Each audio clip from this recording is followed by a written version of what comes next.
All right, hey everyone. This is my official Joker review of Michael's movies. I haven't done a review since Toy Story 4. And yes, I forgot to do Avengers Endgame. No, I didn't forget. I wanted to have... I'm still working on that. That's a work in progress, but it's coming. Anyways, this is the official Joker review. We're going to focus on Joker. As hard as my ADHD is difficult to deal with, we're going to try to stay focused and on point. I have my good friend. How do you want to be introduced? Dan. I have my good friend, Dan the Joker Man. He's been a big Joker fan since... Why don't you tell him? I've been a big Joker fan since I've been into Batman, basically, which is pretty much as a kid. But when what was it? What was the first Batman movie? 89. Yeah, when that movie came out, I absolutely loved it.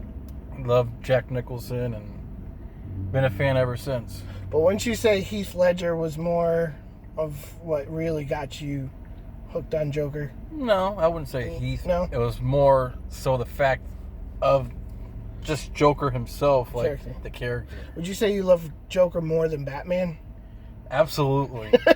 Absolutely. As we speak, he's wearing a Joker shirt and I'm wearing a Batman shirt. So, and we were also the only people in that movie theater that had like nerd shirts at all.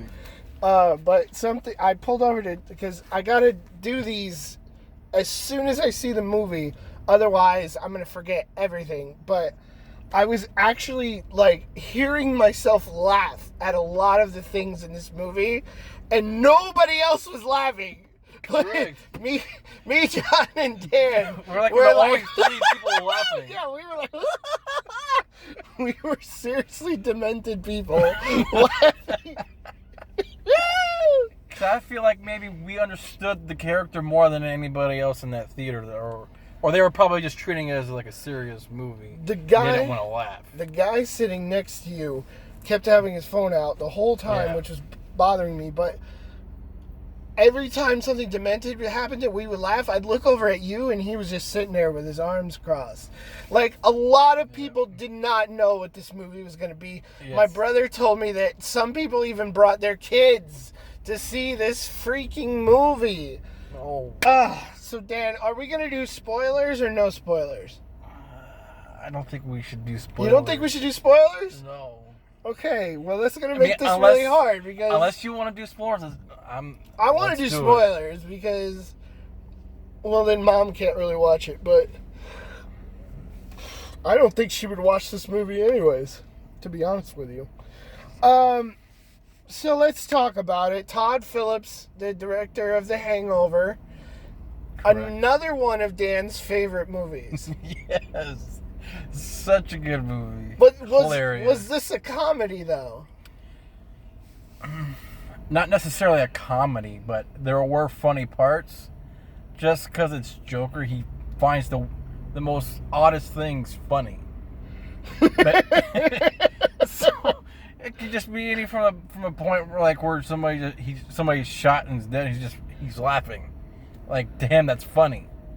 For us, we would be in shock as someone's dead. So. This is a spoiler right here. Spoiler alert. But the whole, like, I have a condition and I laugh when it's inappropriate thing, they really had me sold on that. They had me sold on that, too. I was believing it. I'm actually going to look this up when I get to the house. No, I know. Is that a real condition? I think it is a real condition. It may not be, but it sounds real, and they had me believing that this would be like something that would make total sense for Joker if he had that condition where he just laughs inappropriately all the time.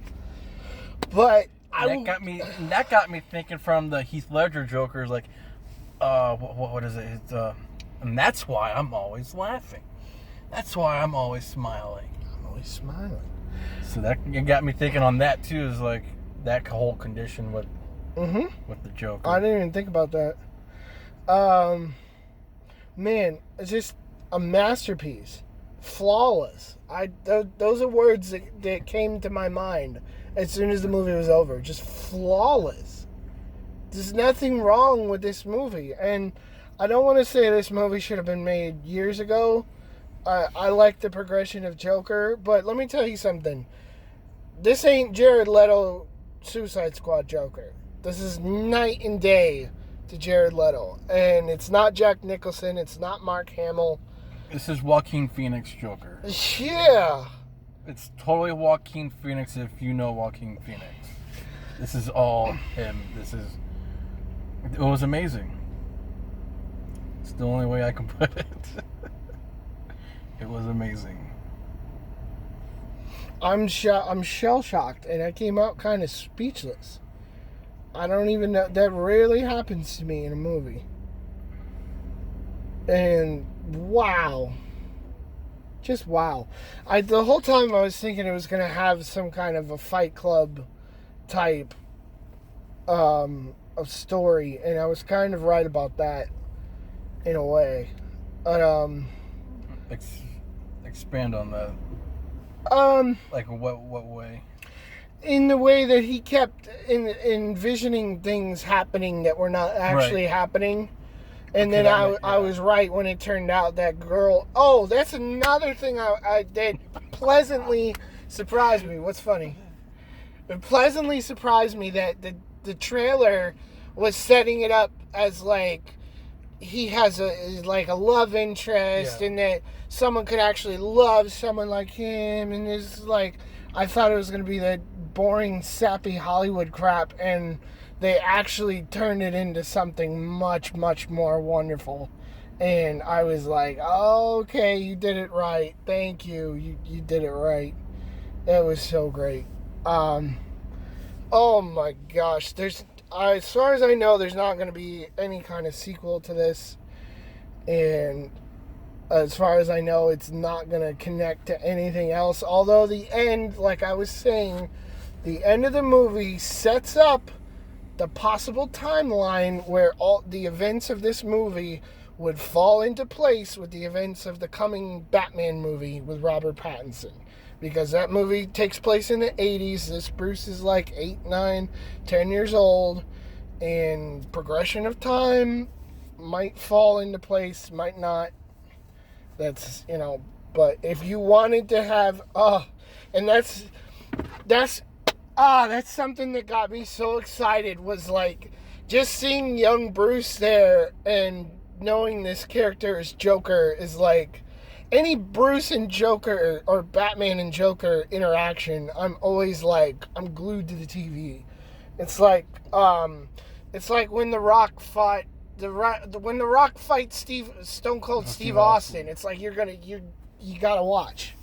It's one of those things. So can't take your eyes off. The whole time I'm watching it, I'm like, I want to see Bruce grow up and beat the holy hell out of this guy. I just want to see it. And the whole time they're kicking him on the subway and he's laughing while they're kicking him, I'm like, I just want to see Batman pummeling him while he laughs. And it's just like, oh, I want to see it. I want to see Dark Knight Returns with Ben Affleck and Joaquin Phoenix going at it, man. Yes. Oh, that would be so great.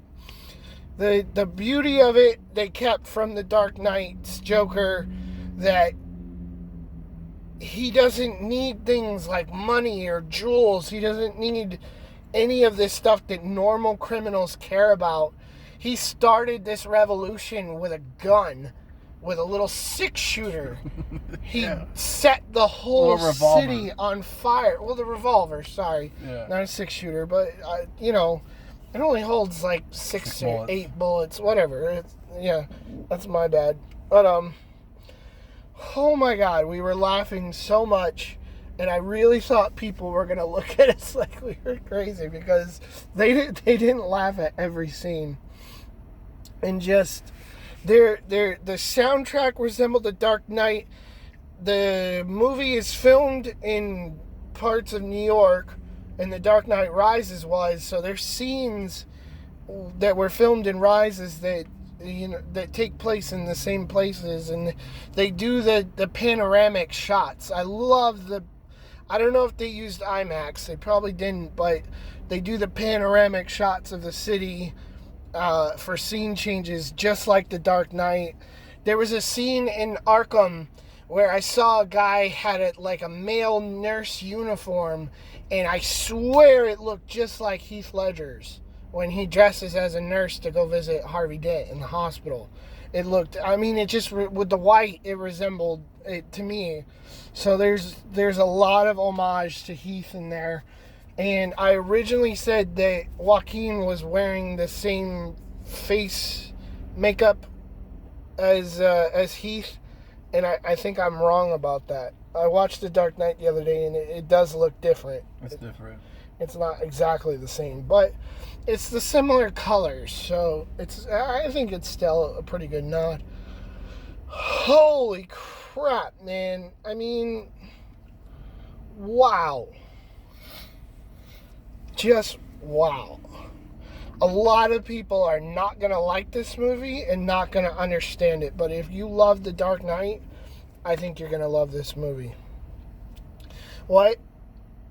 If you were going to give it a final rating, 5 stars, or even 10, where is it landed in your rank? I'm giving it a full 10 stars. Full 10? Yeah. I gotta agree 10 with out that. of 10. I gotta agree with that. The acting in this film is phenomenal. The writing is phenomenal.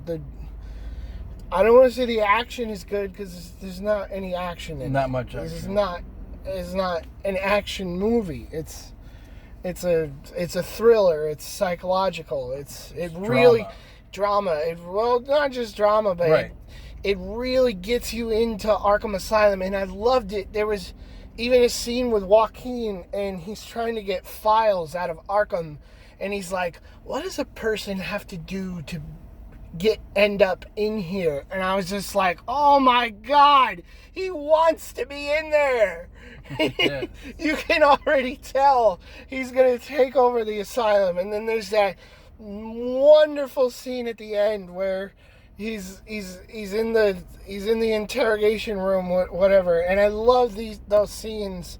I would watch that movie again just for the interrogation scenes, because something in like the animated series and the Arkham video games always teased about Joker and his therapeutic sessions at Arkham, because all the psychologists were trying to crack him, and he'd give them all these stories and these backgrounds of where he came from, and that's how he got Harley to fall in love with him, was he lied to her and told her these far-fetched stories.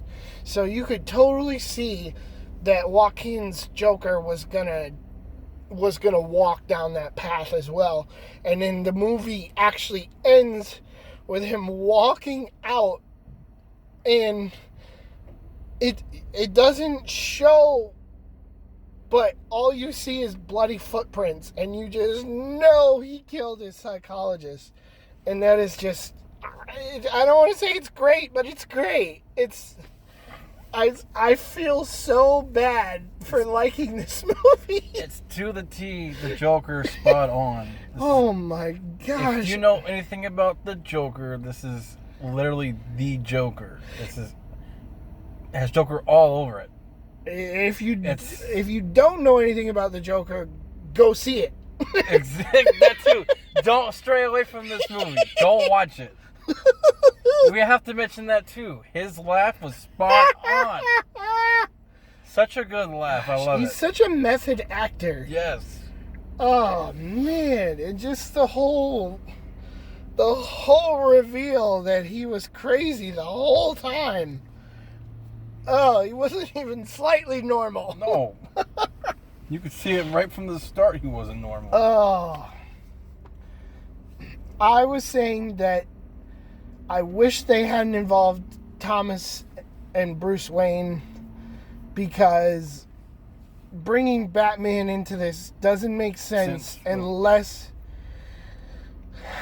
you're gonna tie it into something else, because it sets up that we all know that Bruce is going to become Batman. We all know Thomas Wayne is going to be murdered. We didn't need to see it. It was cool that it went along, but it wasn't necessary. But I get it. Thomas Wayne was not written correctly. His character was way out of character. Thomas Wayne was a doctor. He believed in helping people. And even though he was a billionaire, he would rather be at the hospital helping people than... Yeah. I think the Waynes did have some political involvement as to like what went on in the city, but I don't think he would have ever ran for mayor. Maybe not. But that's what makes this original story. But me personally, I would have preferred to leave the Waynes out of it altogether, because it would have stood on its own. Yeah, I agree. It would have stood on its own, and it would have cemented that it was a Joker movie. It didn't exist in Batman's universe, and Batman was never going to be created. But now, clearly, we see that Batman's created, and Batman and Joker are going to have this. They made damn sure that Bruce Wayne hates fucking clowns. That's what I'm going to say. Yes. They made damn sure that Bruce Wayne hates fucking clowns for the rest of his life. Never get that child a clown for his birthday party.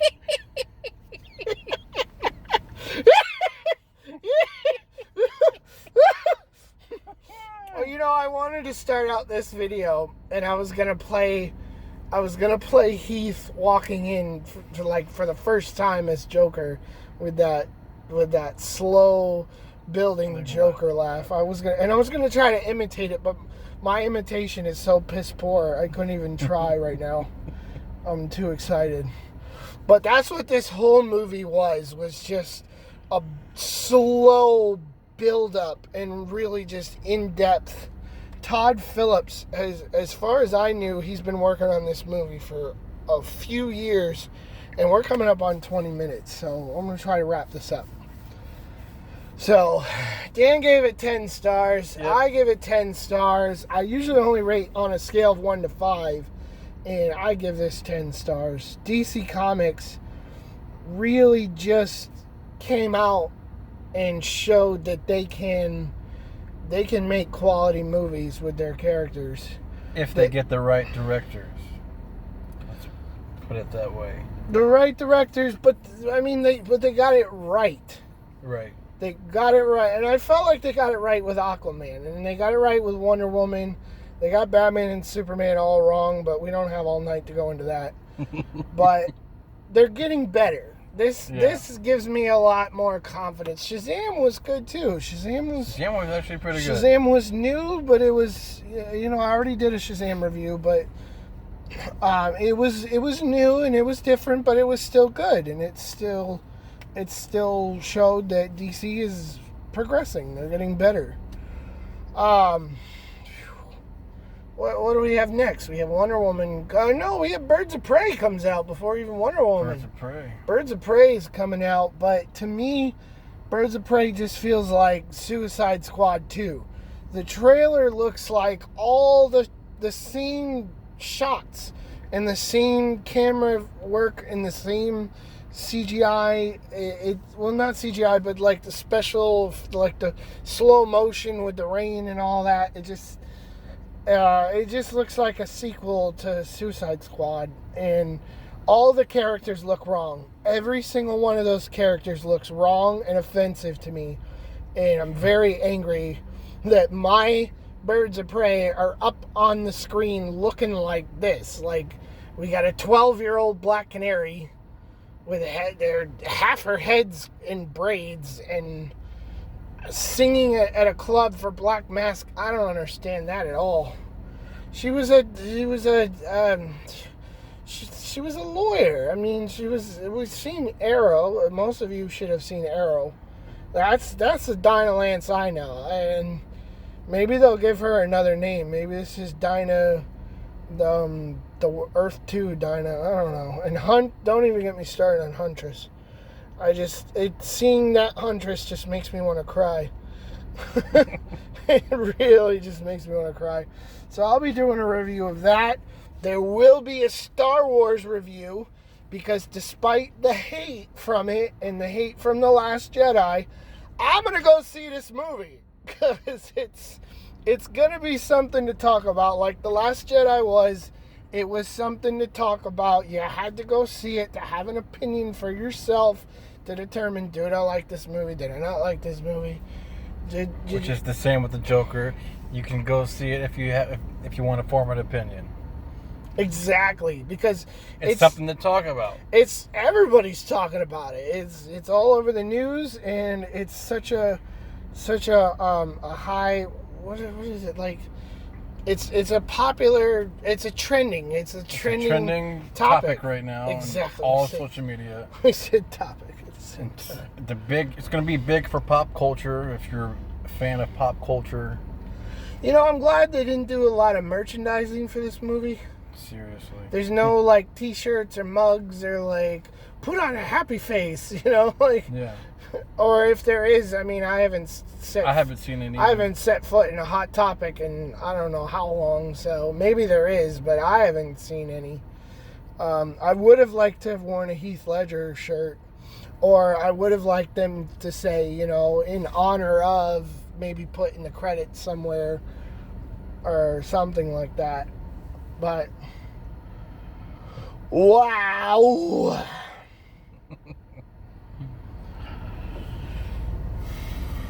What was your favorite part? To be honest, it's all both of the killings were my favorite part. It just shows the true Joker and how he really didn't care about anything or anyone. It was Joker to a T. You mean the first one on the subway and then the one in his apartment? Those two killings? One in the apartment, then the Franklin Murray. How he just straight up did not care. Well, it's Joker to the T. Those were my favorite parts. Yes, that scene was Joker. What? Also, him dancing was actually really nice to see, especially on the cop car towards the end.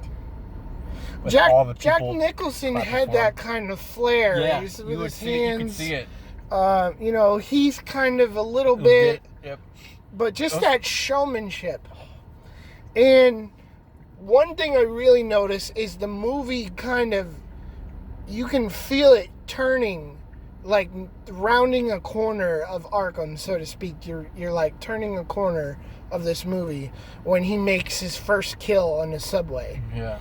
Immediately he becomes a different person. He becomes more confident. He's talking more. He's looking at people in the eyes. He's not as shy. He doesn't feel like a pushover. And also he frick. I lost it. I noticed he stopped inappropriately laughing as much. Yeah. It went down and also that was he kind of got control over his condition. Control over it. I think also when he realized that it wasn't a condition. That's when he stopped. Yeah.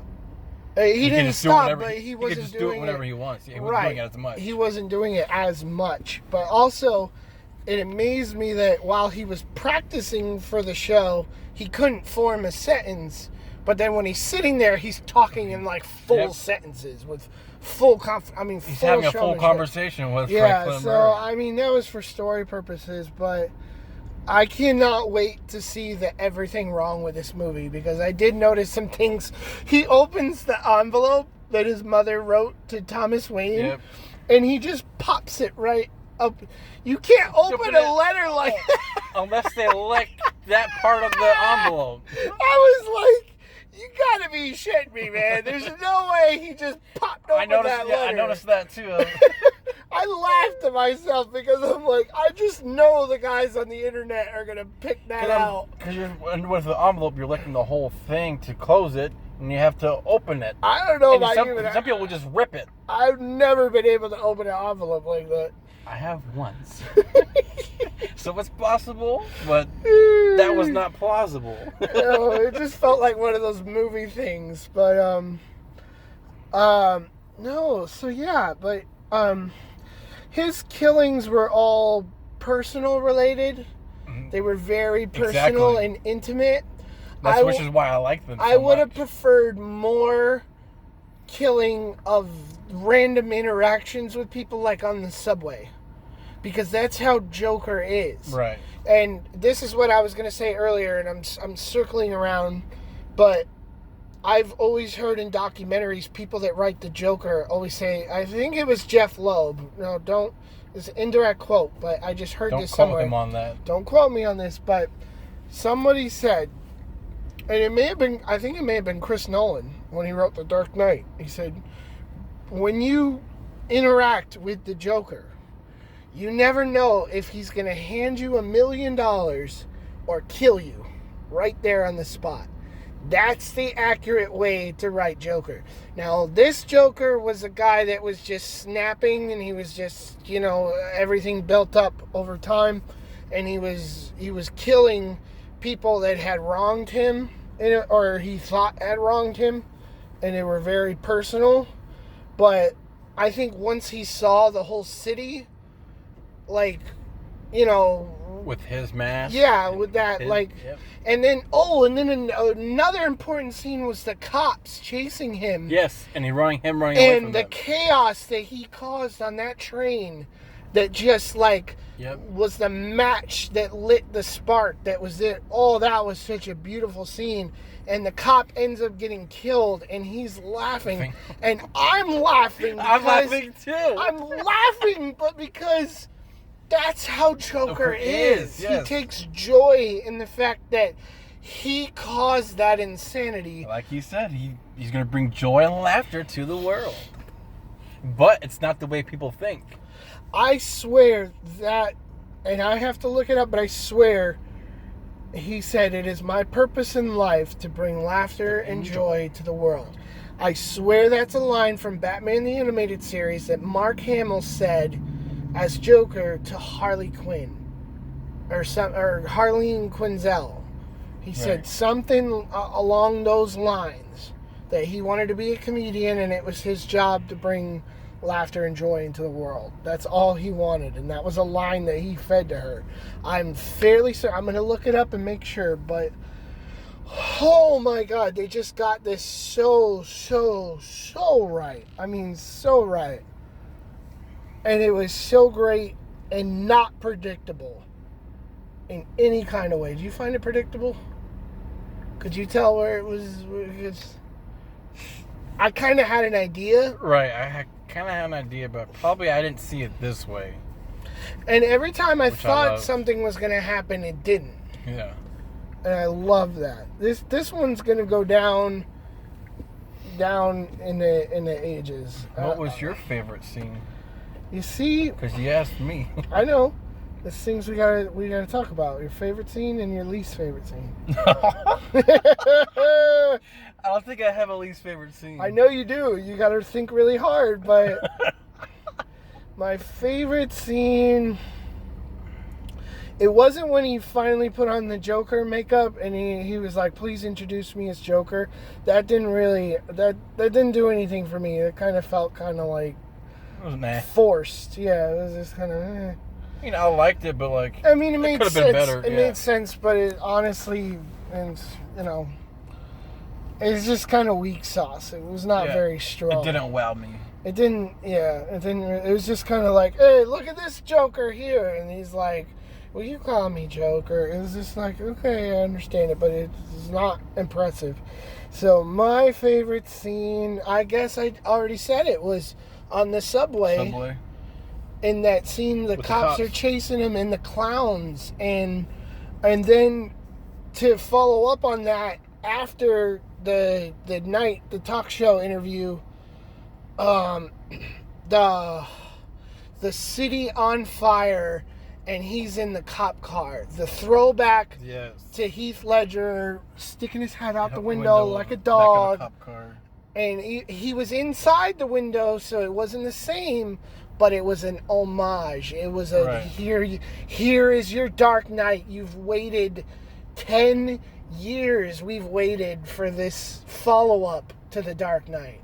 right? Because The Dark Knight Rises was not a follow-up at all. No. It was not nearly as dark as The Dark Knight. That's what it could have been. BVS was too dark in the wrong ways, Snyder! Too dark in not a good way.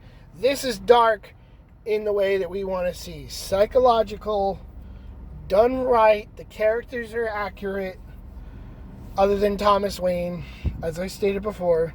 But for the most part, the character of Joker is intact. This is the level that we should see. Now, did you finish Gotham?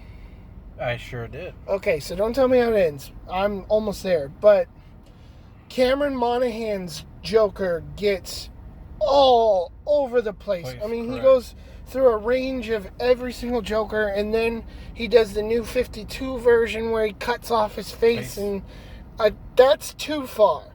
That is too far. That's doing the source material, but it's too far. So I'm glad they didn't go that far. But this is just right. This is right in the lane. In my opinion, this is the sequel to The Dark Knight. I have to agree. Right? Yep. People always say The Dark Knight is a Joker movie. It's not a Batman movie because Batman's hardly in that movie. And Bruce's journey is not nearly as good as watching the Joker and what he's able to do in that movie. And like he says, he's like, look what I did to this town with a couple of gallons of gasoline and a couple of bullets. Yep. That right there made this whole movie. So, what was your least favorite scene? You go first. Nah! Because I can't think of one.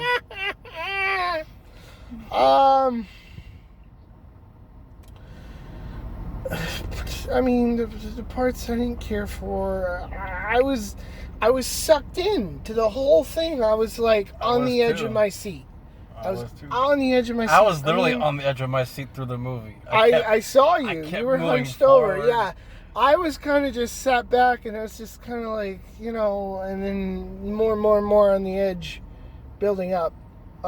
Just like, what's going to happen next? I'd have to say my least favorite part about the movie was the actual love interest. So that didn't make sense to me, but... Well, you gotta understand that's in his head. Right, I know, but it's still... And that's how us guys, we fantasize about women, so... But to say the Joker did that, I highly doubt it. Well, just because he's so psychotic. But see, that was when he was on his meds. The more that he got off his meds and started to wake up and become more aware of his surroundings and everything, like he realized that she wasn't there the whole time. So he realized he was adopted and his mom did all that stuff. I think that's what changed him. So he's no longer going to be, lovey-dovey like that. Mm-hmm. And not even with Harley. My brother said that the actress who played the younger version of his mom kind of resembled Harley because she had blonde hair. I think that was a bit of a reach. I could not tell you any Easter eggs I saw in this film except for the Helms Pharmacy, which right. Ed Helms. Reference to Ed Helms in The Hangover. I'm usually good at spotting Easter eggs. I saw there was a lot of stuff. Oh my God, the graffiti in this movie. This whole movie is covered in graffiti.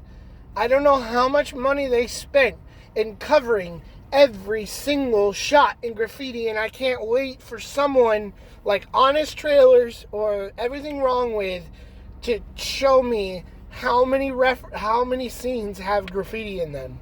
There's a lot. It's almost the entire movie. Almost the entire movie. There's some form of graffiti in this movie, and we get it. And that's another thing I like is that Gotham City, at least this one strip they keep showing, has all these neon lights of things, and it looks just like Frank Miller's comic book Year One.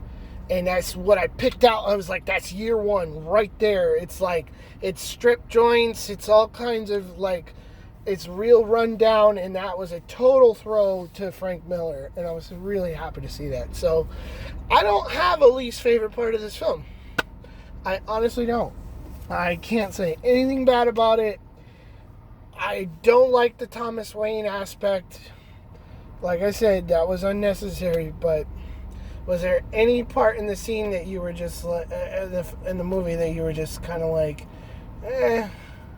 Yeah, the love interest. The love interest. You said the love interest, okay. But other than that, I enjoyed the movie as a whole. And I worried about the love interest being, like I stated earlier. So we are over the 35-minute mark. If any of you are still here listening, thank you. Exactly, thank you. It's literally almost 11 o'clock at night, so... Dan the Joker Man, Michael's Movies.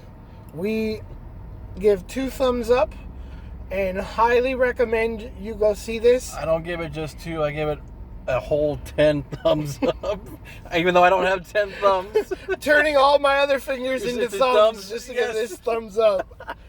I really hope this wins an Oscar. Somebody should win an Oscar for this movie. It should have won some kind of movie award. If awesome. It doesn't, it's going to be a shame. It's going to be a crying shame. Acting was spot on. The whole picture of it was awesome. It was amazing. Like I couldn't. You mean like the cinematography? Yes, the cinematography. Yep. Mm-hmm. Everything was to a T. It was amazing. It was perfect. It's a time period movie, exactly. And you feel like you're in the 1970s. I literally felt like I was there, especially with the Frank Sinatra music. Oh, the music yes. selections. I would love to have this soundtrack now. I do have to say there was a part when Joker was walking down the stairs, and all of a sudden you hear that music. I even told her, I was like, I just don't see how that fit there, but... Oh, yes. In the comedy club, he's starting his comedy routine, and then they cut him off. And I wasn't talking about that. You're not talking about where they put Smile? No, when he's coming, he's got his outfit on, he's already Joker. Mm-hmm. Oh! And he goes out and he comes down the stairs, and the cops are chasing him. They said there's a music there that they played. I'm like, I don't see how that fits. It's sports theme. Yeah, they were saying today on the radio in the news that the guy that wrote that song went to jail for being a child abuser or something, and they're saying that's why they stopped playing it at sports venues. They don't play it anymore. They play I forgot how. They used to play that at the Panthers games. Yeah, and Happy Gilmore, yeah. So that may be a nod. To me, that was like a whole sports. It didn't. I mean, it was just crazy. I just didn't understand it, but I don't understand it either. It didn't fit. Good. To me, it didn't fit. It did not fit. The trailer fit better. Yes, absolutely. With that whole scene. With the sing, yeah. But I will say, after that song ended, it just brought him dancing on the stairs to life. Mm-hmm. It was awesome. Yeah, I felt like they cut that scene of his stand-up, and even though they did circle back to it and played a little bit of it, which made it make sense. I wanted to see what was written in his notebook, and correct. It was really hard for me to read because it's a big screen. It was hard for me to read everything. I'm gonna like when the Blu-ray comes out so I can pause it and read everything that he had written down. Because the Joker, he's supposed to tell jokes, so I really wanted to see how twisted their jokes were gonna be. Exactly. And his jokes were not really that great, but you could definitely see that his jokes were the kind that people don't understand, and that people like Harley would understand. And anybody that's similar to the Joker, they would understand those kind of jokes. mind the Joker attracts. Name's Schiff Thomas, paranoid schizophrenic. I literally wanted to pause it like in the theater to pause it just to read what was in the notebook. Yeah, I want to read. I was like, I wish I had a remote to pause it. I want to read what's in the. I was only thinking it too. I was like, I just want to pause it. And everybody was like, just hurry up already and read it. They need to release it online, like you can read through all, because I'm sure someone actually wrote. I'm sure once down they release things in it, they release it on Blu-ray and DVD, they're gonna have a special features.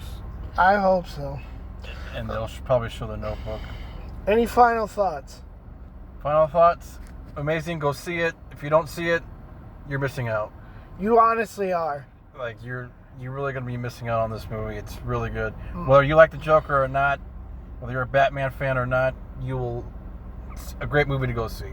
I'm interested to see what the Marvel fans think about this. I can care less what they think. I'm interested to see if they crap on it or if they're like actually admit that it's a good movie and that Marvel could not do a villain like that. They couldn't, especially not being owned by Disney. The only Marvel villain that could possibly be close to it is Thanos. Yeah, and DC couldn't do a Thanos. I'll admit that. But they have Darkseid. But it's never going to be on Thanos' level. Correct, because he's not as smart and as villainous as Thanos is. Darkseid. I would disagree with you on that. Yeah?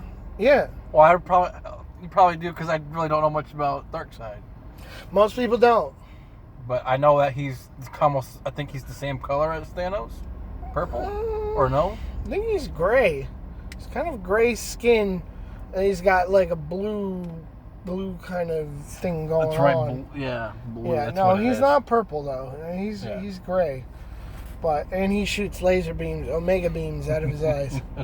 But I wouldn't say he's as villainous because Darkseid's the same way. He'll wipe out an entire planet, but Darkseid's looking for the anti-life equation, which I recently found out is how to make everyone kind of like, I want to say like Loki wanted to make everyone kind of like, he said, this is what you're best at. You want to be servants. You want to serve somebody. You were made to bow before someone. Right. Darkseid believes in that. The anti-life equation that makes everyone kind of like emotionless and just kind of follows one leader, right. Darkseid. Just follows just to follow. And he wants every planet to be made the way he wants it to be. So Thanos is kind of similar in that way, but Thanos, instead of the anti-life, what did I call it? Anti-life. The anti. Oh, I'm saying the wrong thing. It's not the anti-life. It's maybe it is. I don't know. I'm too tired. But Thanos just believed in wiping out half the universe. He just killed half of the people. Darkseid doesn't do that because he'll kill people, but then he turns them into his parademons. He puts everyone towards the purpose of serving him. He's all about him. Thanos was actually trying to make the universe a better place, in his own way. Right. Which a lot of people didn't understand. They tried to do that with Zod, and it didn't come through in Man of Steel. So I'm saying DC could not do Thanos level of villain because they don't have one. So, and if they tried to make him like Thanos, the fans would crap all over it, and it wouldn't have any success. So, I'm tired. Anti-life equation. I know that's not the right word, although that's.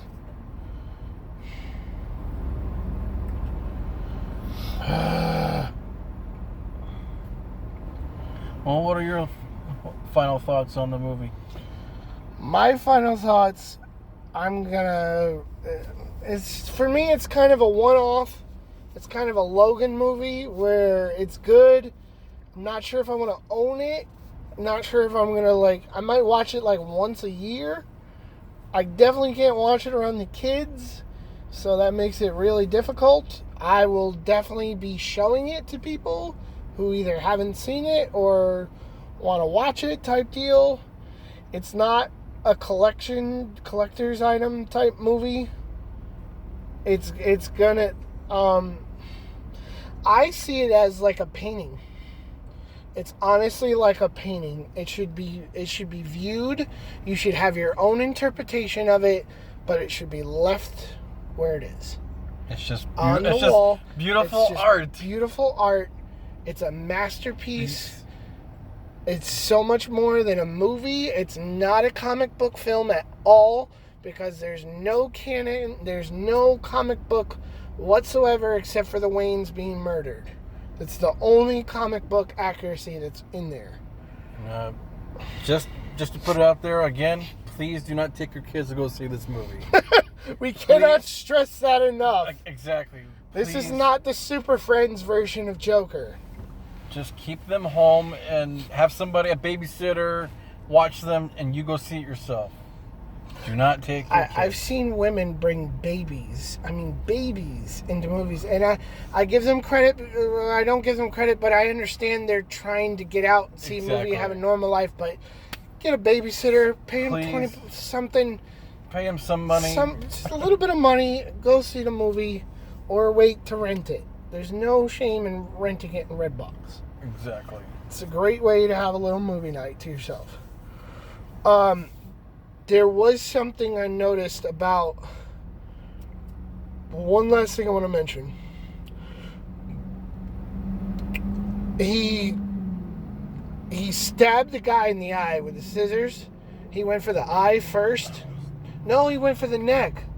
You're right. He went for the neck, but then he went in the eye. But when he went for the eye, I was like... I'm gonna make this pencil disappear. I was like, yes, I see it now. This is because that was I watched it in slow motion. It's sleight of hand, and Heath puts his hand over the pencil, removes it, and then it goes so fast that it looks like it went in, but it didn't, and there's no blood.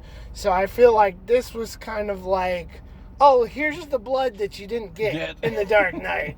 You know, that's what I felt. I see it now. I didn't see it at first. It popped right in my head. Well, I watched it recently. I watched The Dark Knight recently. Well, I did too, but it was pretty fresh. Dan, I want to thank you for having me coming on my show, being a guest analyst, and hope we can do more reviews. Yeah, thank you for having me. Leave questions or comments, like and subscribe, all that good stuff. I'm always around to answer questions and or refer you to a good source on the internet to find the answers you're looking for. All right, take care, everybody. Joker, Joaquin Phoenix, 10 stars, 10 thumbs up. Go see it. Take care, everybody.